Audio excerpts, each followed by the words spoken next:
Hello, everyone, and welcome to Schwab Coaching. My name is Cameron May. I'm a Senior Manager of Trading and Derivatives Education here at Schwab, and this is long verticals and diagonals. Sometimes a trader looks at the markets and they think, I need to be nimble in this one. The way the markets are moving, maybe we just get into a very short-term trade. So today, we're going to be planning and placing an example spread trade that's designed to be done in about a week. So this should be an interesting discussion. We'll make sure that we include entries and exits and everything else, weigh the pros and the cons.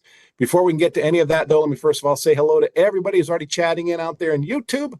Hello there, Greg and Kevin, Scott, Sharon, Jim, Ron, Run, Bernard, Keboja, everybody else. Thanks for joining us week after week. I really do appreciate your attendance and your contributions to these discussions. If you're here for the very first time, and I do see a few what appear to me to be new screen names out there. Hello, great to have you on board. And if you're watching on the YouTube archive after the live stream is concluded, enjoy the recording of these sessions. That's a great way to watch our webcasts, but also be aware that if you'd like to join the live stream, this is a Thursday webcast series. We kick things off promptly at 11 Eastern time. We'd love to have you here as a live stream audience member.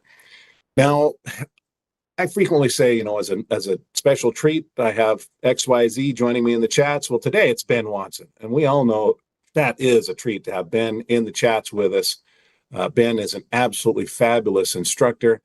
He brings a ton of experience to this discussion. I've worked with him now for a couple of decades. So thanks, Ben, for having my back. And Ben's just going to be answering any questions that I can't get to during the flow of the presentation. Now, Ben and I would like to issue an invitation to everybody listening. If you have an account on X, you should be following your favorite Schwab presenters on X. Great place to connect with us in between these live streams. And if you reply to one of my posts on X, I try to reply right back to you. Now, I also want to let you know that Ben and I can now be contacted, or you can find us on LinkedIn. So you'll just look for Cameron May on LinkedIn. You'll find me. Look for Ben on LinkedIn, Ben Watson. You'll find Ben. So again, as a reminder, the X handles at Ben Watson CS. My X handle is at Cameron May CS. Or also follow us on LinkedIn if you don't have an X account, or if you just want to follow us on both, that'd be great too. But let's get into this discussion. Before we get into building this example strategy, we need to understand that risk is real. So this is important information. Options carry a high level of risk and are not suitable for all investors. The information here is for general informational purposes only and should not be considered an individualized recommendation or endorsement of any particular security, chart pattern, or investment strategy. Schwab does not recommend the use of technical analysis as a sole means of investment research, and investing involves risks, including the loss of principal. So we need to bear all of that in mind as we now turn our attention to planning and placing a short-term 1 week.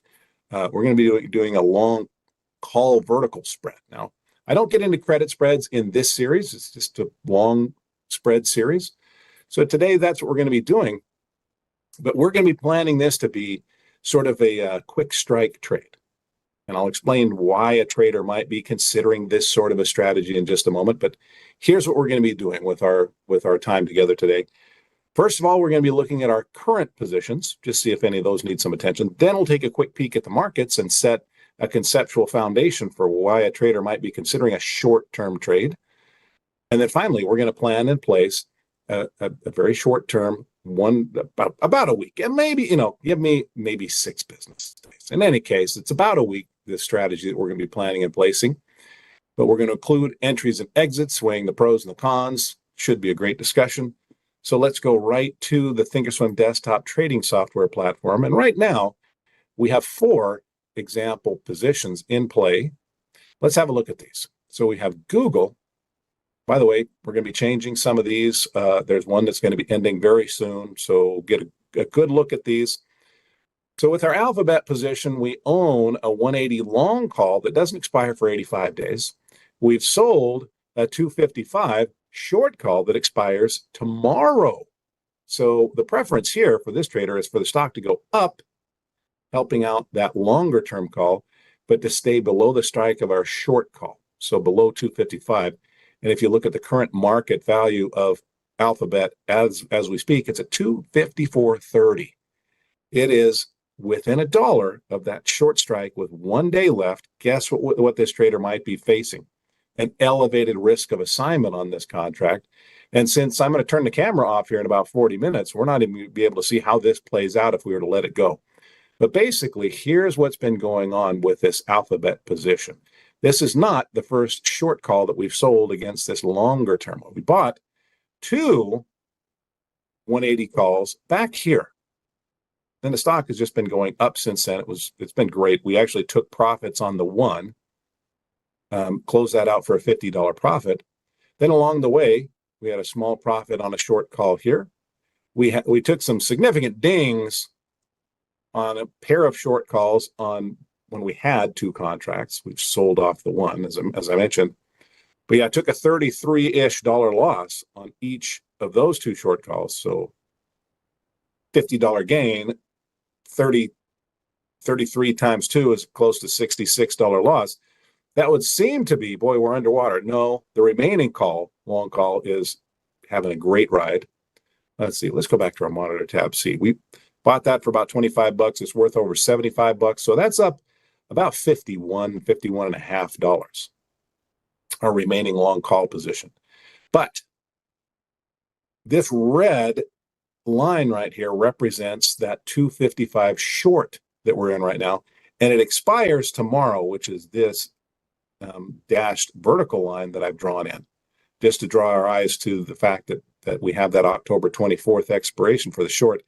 And look at where the stock is right now. I know you have to squint, but we're right up against that short strike. It's not in the money at the moment, but even an out of the money contract can be assigned. If it goes in the money, that just elevates the risk of early assignment. If it's in the money, and we allow it to get to expiration, that thing will be assigned with very rare exceptions. So it's darn close. We are not going to have an opportunity to talk about this again and make a decision. We can't do it later today. Can't do it tomorrow. We could put it in order to maybe exit. I'm just going to exit. Let's go in here, close out this short option. We sold that for 185. It's trading for 185.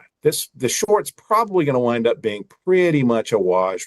Obviously, there are some commissions to be considered here, but I'm just going to uncover this long call. Let's right click on this, create a closing order to buy that back. Looks like it might be 186, 187. Let's say we're even willing to spend a few extra pennies here. Let's put it at 188 as a limit order. Click confirm and send, buying that short call back for a maximum of 188. There is a commission to be paid here. Let's see if we can get this thing filled. Just remember that, please note, you have selected a weekly option series. Yeah, this isn't the traditional third Friday option contract that we're closing out. Anyway, it's a weekly option with a non-standard expiration date. And there is that commission. Anyway, send that order off. And we're out. Oh, look at that. Let's do some math here. So we sold that contract for $1.85. We bought it back for $1.83. Oh, that's a $2 gain. But we paid $1.30 in commissions. Now, that was a whopping 70-cent total profit on that trade. But that's okay. We're done. And now we're sitting on this unrealized big gain on this long call. That's up actually about $52 at the moment. I'm going to leave that one to go, but we do need to be aware of this. There's an earnings announcement right there. So I'm not going to sell another short against that. Let's not cap its upside potential through that earnings announcement. I'm going to let it go. Could go well. It could continue to run. If it goes poorly, we already have a plan in place. But if we pull back below this Fibonacci, we had a plan to get out. We teased with that plan. It didn't quite get there. We're going to let this thing run. So that's our first trade. Our second trade is just last week's trade. This is Johnson & Johnson. We bought a long call vertical spread. We just went essentially at the money. Okay, bought the 190, sold the 195. We'd prefer for the stock to get above 195. It has 57 days to do that. It hasn't done that yet. It's pretty much sitting where it was before. Let me show that one to you. There's our entry.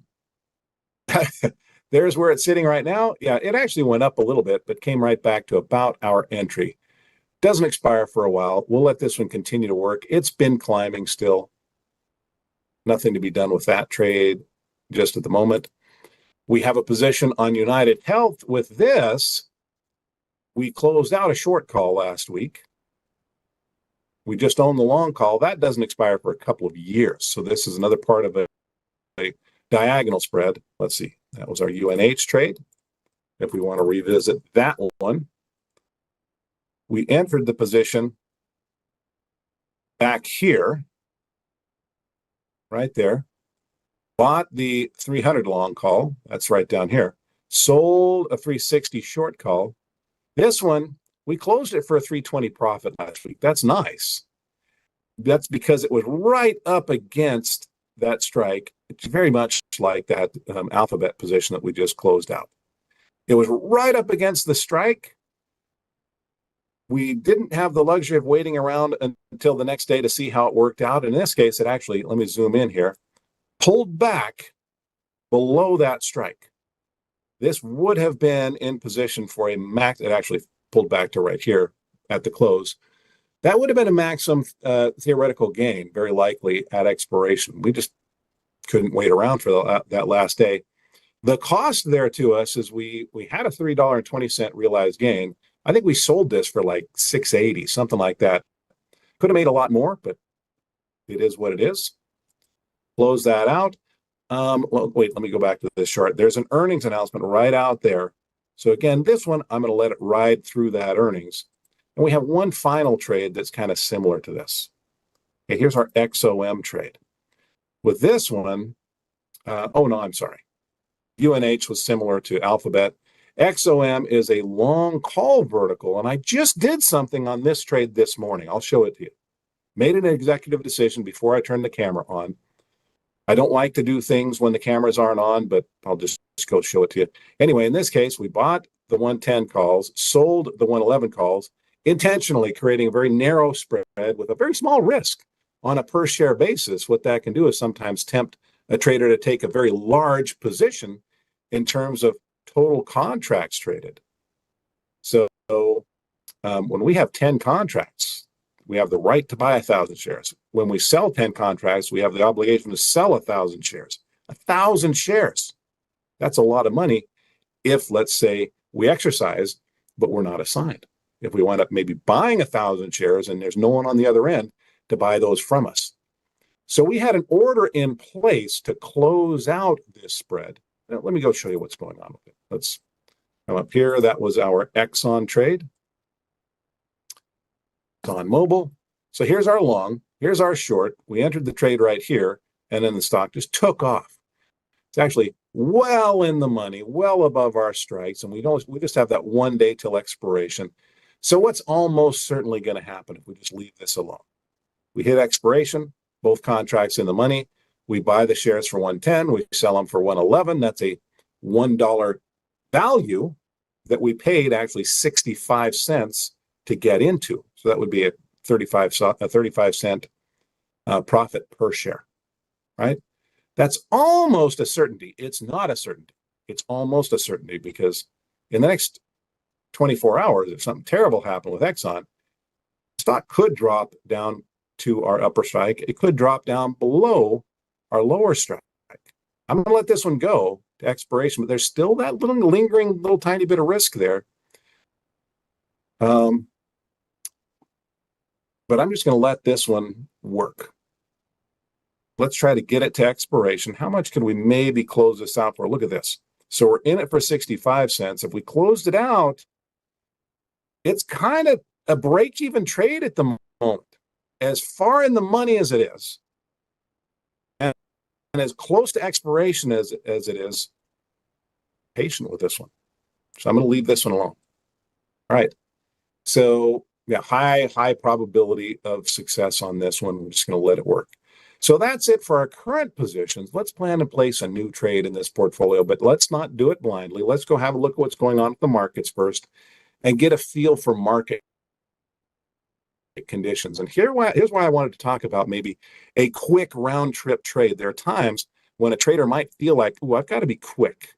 I need to be nimble with the position that I'm putting on." So let's look over the last 2 weeks and what's been happening here. The S&P has been bouncing. So 2 weeks ago Friday, we had this big, strong sell-off on the S&P. Worst single down day we've had since April. So I want to zoom in on that time frame. Here's that big sell-off. But interestingly, what has the S&P been doing in the short term since then, less than 2 weeks? Well, it's been kind of rally mode. We ran up to a peak and pulled back to a low, pretty similar low, but slightly higher. We ran up over the next couple of days to a new peak and pulled back to another low. Interestingly, another higher low. We achieved a third peak a couple of days ago and then pulled back to a low yesterday. And I think you get the point here. What are our lows doing? We've been climbing. Where do we appear to be headed in the very short term, right up to this moment? Maybe a bounce off that low. Now, that's nice, but for our would-be bullish trader, we also have some near-term resistance, our highs moving higher. We're also looking maybe in the face of these all-time S&P 500 highs. So here's what a trader might be facing.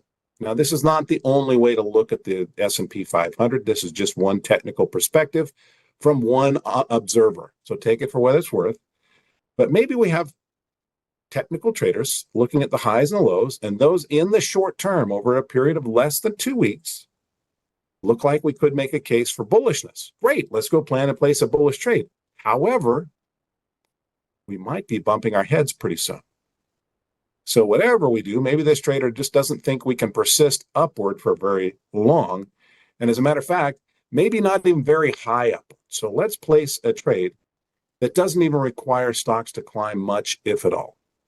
So I'm going to be planning and placing an in the money long call vertical spread that doesn't even actually require stocks to climb, as long as they don't go down too much during the duration of the trade. All right, so here's going to be our example trade. I've already picked out a stock, and naturally the watcher would say, well, Cameron, how did you pick the stock? Well, when we're trading very short-term options, the trader, especially if we're trading, let's say, weekly options, not every stock offers weekly options. And even a lot of the stocks that offer weekly options, they have very wide spreads between the bid price and the ask price. Those weekly options don't get a lot of traction with lots of traders, not a lot of volume. And when there's not a lot of volume, the market makers will tend to just spread the distance between the ask price and the bid price wider. It's a bit of a sort of disincentive to trade those for someone that would like to get into and out of positions quickly. It's illiquid. So when selecting options for a very short-term approach, a high priority for some traders, maybe a lot of traders, they might emphasize the liquidity of the stock and the liquidity of the options on that stock. So how do we do that? Well, maybe we just look at the very largest companies out there, literally the most liquid. Might even just look at the S&P 500, and even among those, maybe look at the top 5, the top 10, the top 15 or 20, something like that. Those stocks that get lots and lots of liquidity on the stock that can maybe trickle on down through to their options. So today's example is actually going to be, we're going to be going to the biggest company in the world, NVIDIA. Okay. Here's NVIDIA. Now, another consideration for traders, not just purely liquidity, but price per share, obviously has important implications for the pricing of the options and also for the obligations associated with trading those options. If we're trading a stock that's priced at $3,000 a share and we wind up getting assigned on 100 shares, it's a lot of money. Okay, so NVIDIA, it's kind of in the low to mid three-digit range for price. It's $180 stock right now. And finally, for some traders, that's not finally, this isn't an exhaustive list of everything a trader might consider, but another potential consideration is just what's happening on the chart. So what's been happening with NVIDIA on its chart? Well, we're clear of earnings, which is a concern right now for a lot of traders. But our stock has been generally trading within an apparent upward range. And interestingly, it's pulled back down to the lower end of that range. We got a nice long-tailed candle here recently touching that upward sloping trend line. And even looking shorter term still within that trading range, seems like right about that $180 level for the last month. So we're talking about trading for just a week. Last month can be pretty important. In the last month, NVIDIA hasn't even traded below 180, but except for a few hours here or there sprinkled throughout the month. There was one close where we closed at 179.83. That's right in the range of 180, and you can see pretty rapid recovery from there. So yeah, Duke of Foxborough says trading within that range, precisely. Let's say that our trader's outlook for this, from this technical perspective, upward sloping stock, no earnings immediately in the way that could just introduce some volatility and change that outlook overnight. We have the stock is pulled down to an apparent support. Maybe they just think that along with their technical outlook for the S&P 500, maybe they think the stock is likely to go up. So let's build a bullish long call vertical spread. So I'm going to be outlining some example rules that a trader might adhere to when structuring this sort of a trade. It's not going to be the only way to plan a 1 week trade using vertical spreads. But for this case, in this case, let's say that our traders they're looking for high probability. They want to make it quick and they want to be out of there. So they're going to have a plan for when they're getting in. That's going to be based on what they're seeing on the chart. I've drawn in a line here to indicate how long we're going to be in this trade. We're going to trade out here to October 31st using the October 31st weekly contracts. Now on NVIDIA, a nice thing here as I go look at the trade tab, let's go to those 31st of October, 8 calendar days. That amounts to 6 trading days. Right? It's actually 6 and change because it's middle of trading on Thursday and these expire next Friday. But I'm going to open that up, and one of the advantages of trading among the very largest companies is, number one, they offer weekly contracts, and number two, there's a ready audience, trading audience for those contracts, and you can see that there's not a wide spread between the bid and the ask on these weeklies. So let's do this. You help me. Let's say that our trader wants a higher probability of success. They want this stock to have the ability to absorb some issues with timing. Because when we're trying to get it down to just within a week, there can be timing issues. If we're off by a day or two, it can be disastrous if we're trying to be strongly directional. So how do we get high probability with some ability to absorb timing issues? Well, that could be just going in the money. So here's an initial rule of thumb that I might suggest. Okay, it's not a promotion of this rule of thumb, but a trader who's going for high probability. Let's do this. I'm going to come up here to where it says spread single. I'm going to make a decision here. Do I want to do a $2.50 wide spread, or do I want a $5 wide spread? Let's say that we're going to do a $5 wide spread. All right. Let's do a $5 wide spread. And yes, Kevin, we're going to go in the money on this contract to accomplish those objectives that I just mentioned.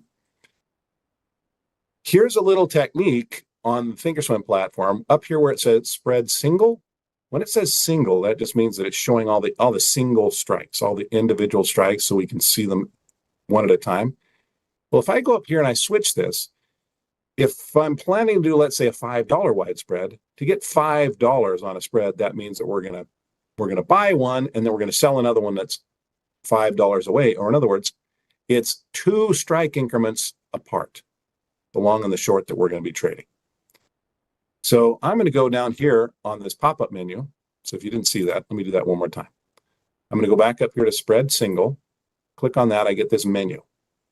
Then I'm going to go to deep and wide and go to 1 month, 2 strikes. What I'm telling the system here is both the contracts that I'm going to be trading in my spread, they're in the same month. That's a vertical spread, but they're 2 strikes apart. And then if I choose vertical there, it pairs up each of those strikes with the next one that's 2 strikes above it. So let's say we're looking at How about the 170, 175? But here's a rule of thumb I wanted to suggest that a trader might look for here. Just again, as an example, if we're looking at $5 wide spread and we're trying to push this in the money to improve the probabilities of success on the trade, well, if we go too far in the money, what happens? It improves the probability, but the reward for the trade shrinks rapidly.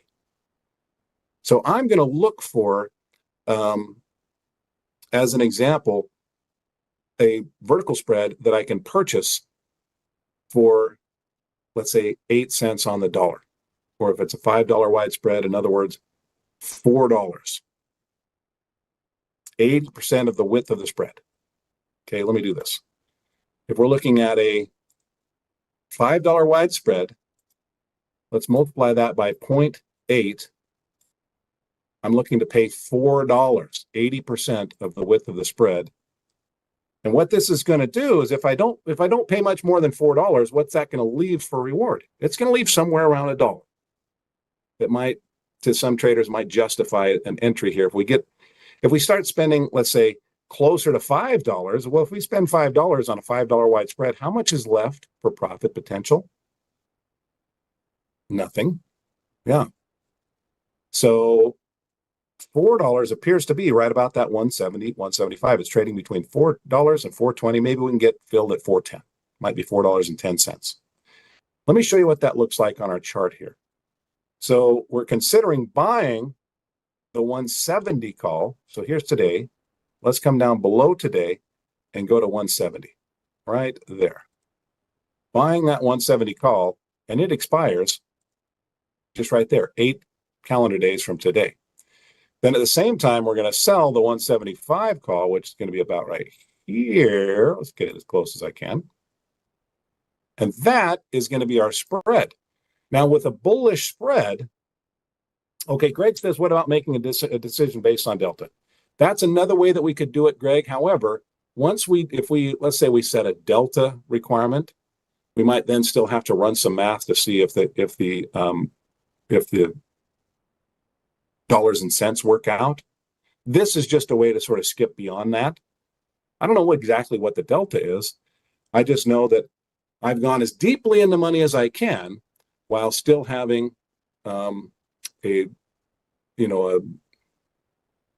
maybe a trade that the trader is okay with the potential for reward. That's it. Now, does it have to be 80%? No, it doesn't have to be 80%. It could be 70%. It could be 90%. It's just up to the preferences of that trader. But whatever the cost of that trade, it's just the remainder that's left for potential reward. So if we're spending 80%, there's 20% left over. Somebody says, what about gamma? Selecting according to gamma?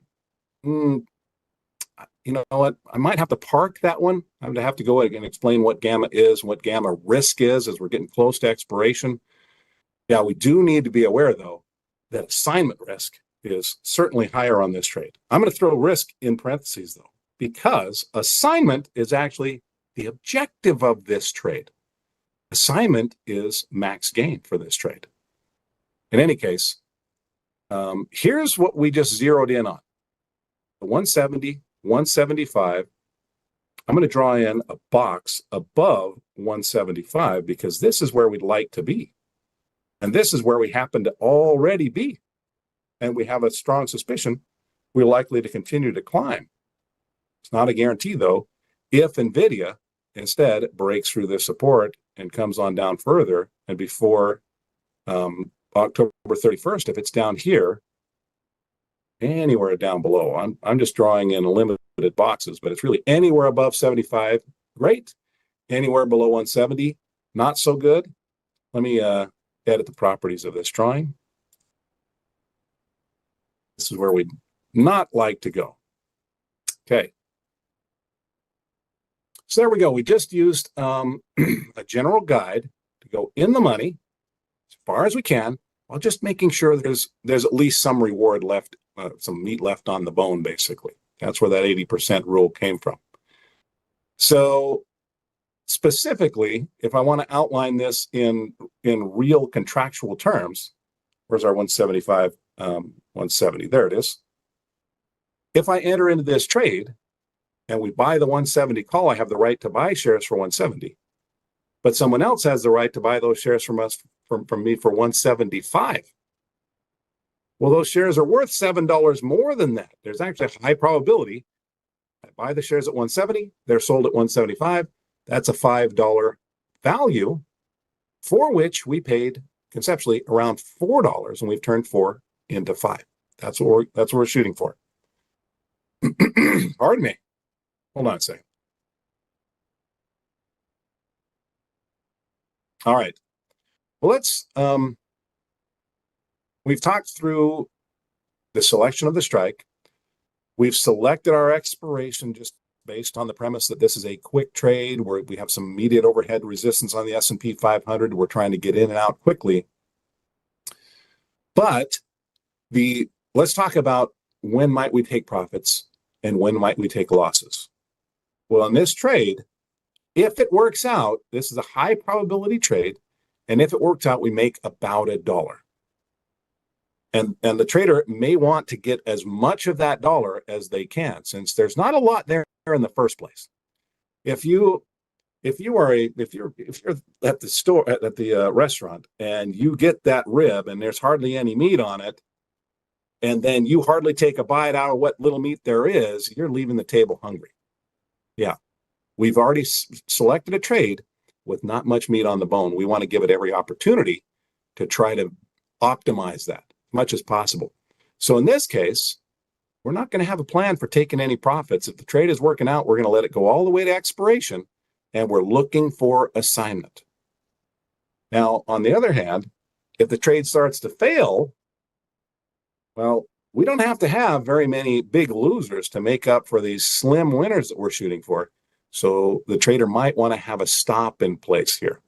And in this trade, patience it may be a motivation here, a priority for our trader, but getting into a trade where we can stand to make $1 and then we wind up losing 4. Now we've got to have 4 more winners just to get back to break even. We're going to put a stop on this, where if it starts to go the wrong direction, we're going to try to not let it go all the way. So instead, we're going to place a stop at 50% of that original risk. Okay? So Jazzfish says, that's why I'm wondering why the 170, 175 versus a 172, 177.5 meat on the bone is still close to $1, but it's a little on the other side. Okay, yeah. So what if we went for this one? This one's a little bit more meat on the bone. This is what Jazzfish is asking. Yeah, there's a higher reward potential. With spread trading, what happens to risk if the reward goes up? The risk also goes up. What is the specific risk here? Well, instead of our strikes being down here at 170 and 175, we've just nudged those $2.50 closer to where the price is. We've accepted a little bit more money in exchange for pushing that trade closer to the precipice, getting it closer to the edge. There's a teeter-totter effect. There's always reward and risk. Always is a strong term, okay? Maybe you can find an exception. I've never found one. Let's say always with an asterisk that maybe there's some oddball, weird exception out there somewhere. But yeah, going closer to the at the money is going to offer a larger reward, but it also doesn't have as much downside wiggle room to get us into risk territory. So that's the trade-off. Hey, Jazzfish. So that would have our trade up here rather than down here. And the closer we get to where the current stock price is, the less wiggle room this has, and the more precise timing is required on that trade. Okay? But here's going to be the bottom line for this trade. We're going to enter it, and then we're going to put in a stop at 50% of whatever we wind up paying for this thing. But we are not going to limit the upside. It's already by itself limited. It has a maximum theoretical gain of around $1. We're not going to limit it to anything less than that. So let's put in that order. Let's go to our strike pair that we've selected. Looks like it might be 410, 415. This thing's getting a little bit pricier to buy. That's because it's moving in the right direction while I'm yapping on about it. So let's right click on that strike pair that we were interested in, and let's put in a custom buy order with a stop attached. Actually, let me do it this way. Let me do it this way. Let me delete that. Let me show you a different way to do this. I'm going to click on the ask price to create that vertical spread. This is just to put in a single order, but we want to put in 2 orders.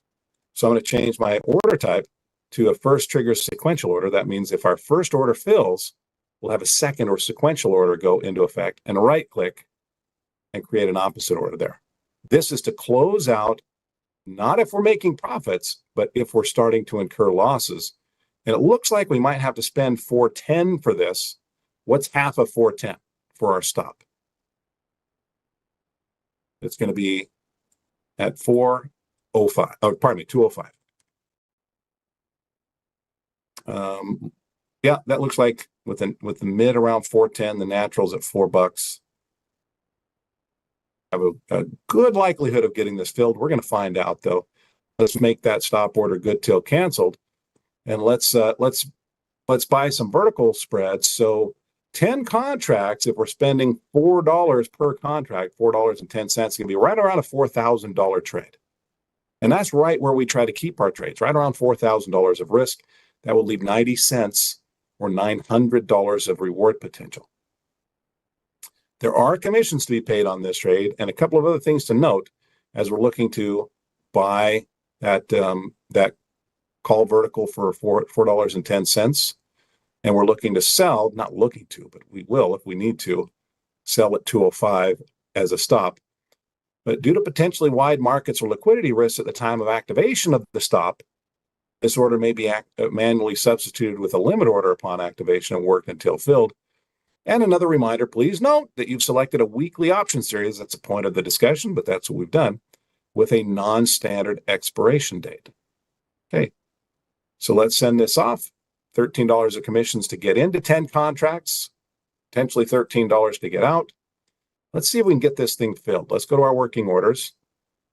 We're offering 410. It's trading at 408. I think we have a good chance to get into this. There we are at 410. So yes, this is called it. So Momo says this is called a put credit spread. No, this is a call debit spread. Did this correctly. Now you're making me doubt myself. Every once in a while I get into explaining something and then I put in something other than what I intended. So let's switch this up for just a moment. I want to look at, I think we're good. Anyway, there's our NVIDIA. As I point at this, you'll notice, yeah, this is, had me nervous there. Because every once in a while, literally, I can say one thing and do something else because I'm talking to my audience.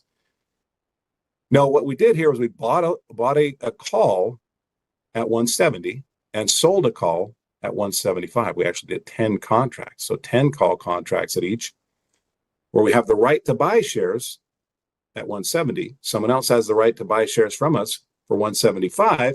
And those shares are right now up around 182. That's great. What we're looking for here is get to expiration while these contracts are still in the money. If the shares are still, let's say, worth 182, we buy those shares for 170. Someone else buys them for 175. That's a $5 value minus the 410 that we paid. That's a 90 cent per share on 1,000 shares and $900 profit. We'd have to subtract out the $13 in commissions from that, but there we go. So this is known as a bull because we like the stock to go up. Call because we used calls to construct it. Spread because there's a spread in the price between 170 and 175. Bull call spread. All right, let's see what other questions we have. RB Tech Trader says, "Are you prepared to accept the whole $4,000 loss just out of interest?" Nope. So we entered an order to try to limit that, and it would be actually The actual maximum loss, theoretical maximum loss, is $4,100 because we got in at 410.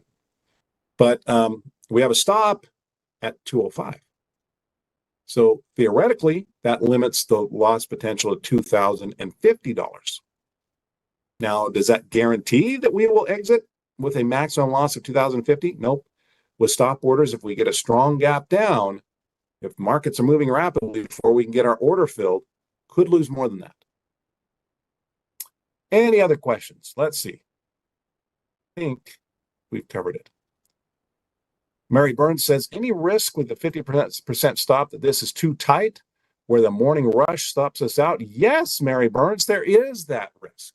Yes, it is possible. If our stock starts to go down, it's just getting closer to our strikes or maybe down to our strikes, that early morning volatility can cause spreads to widen, and that might be enough to reach out and snag our trade and boot us out. But we're not entirely in control of the risks associated with trading. If we want to attempt to define that downside, there are trade-offs that we might have to accept. So good question. Guys, though, what's the space between the green and the red, Rams? Boy, another really good question. We have the time to address it.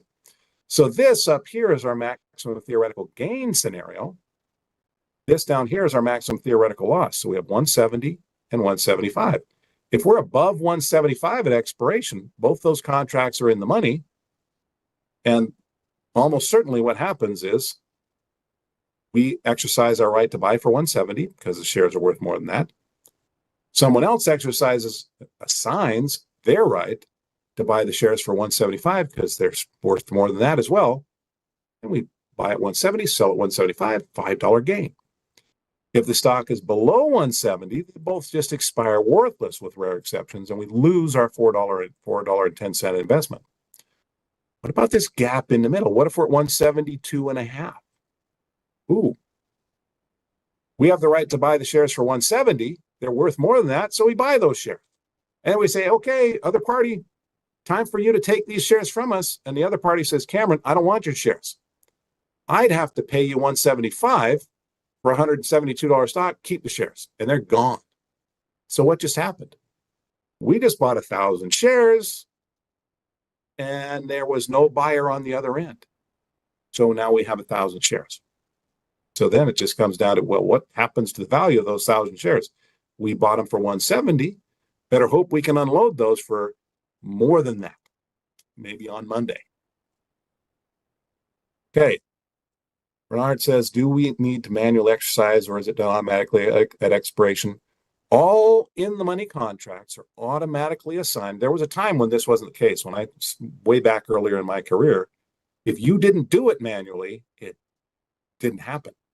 Now it happens automatically, with the rare exception that someone has actually called their broker and said, do not exercise my in the money contracts. They leave a standing order, DNE order, do not exercise. If that's not out there, the contract just gets assigned or exercised. Let's see. Jerry says, instead of a stop, why not a stop limit? There are pros and cons to that, Jerry. Don't have time to get into that. Just know that, yep, there could be advantages, could be disadvantages to that sort of a trade. But guys, we've accomplished what I set out to do today. I wanted to talk about a more nimble approach to trading vertical spreads and the motivations for why a trader might decide they need to be quick. So we've planned in place an example, short-term, 1 week vertical spread trade. We'll see how this one plays out. We'll take a look at it next week and in the weeks to follow. Well, no, not in the weeks to follow. Take a look at it next week because it's probably going to be very close to done, if not done already. So I hope that you'll join me then. I do have some reminders for some other resources that we have available to you from Schwab Coaching, though. Make sure that you're aware of all of your Schwab Coaching resources. Number one is, if you haven't subscribed to our Trader Talks channel yet, do that right now. Go down, click on the subscribe button. It doesn't cost anything. It only takes a moment. But our Trader Talks Schwab Coaching webcast channel on YouTube is where you can join our live streams. You can find playlists for each of our webcast series with very rare exceptions. So for example, my playlist is right down there, long verticals and diagonals. You can see last week's discussion right here. Another suggestion that I would make is to follow us in social media. You can find Ben and me on X. Great place to connect with us. If you reply to one of my posts on X, I try to reply right back to you. But you can find Ben on X at Ben Watson CS. You can find me here at Cameron May CS. Join the crowd.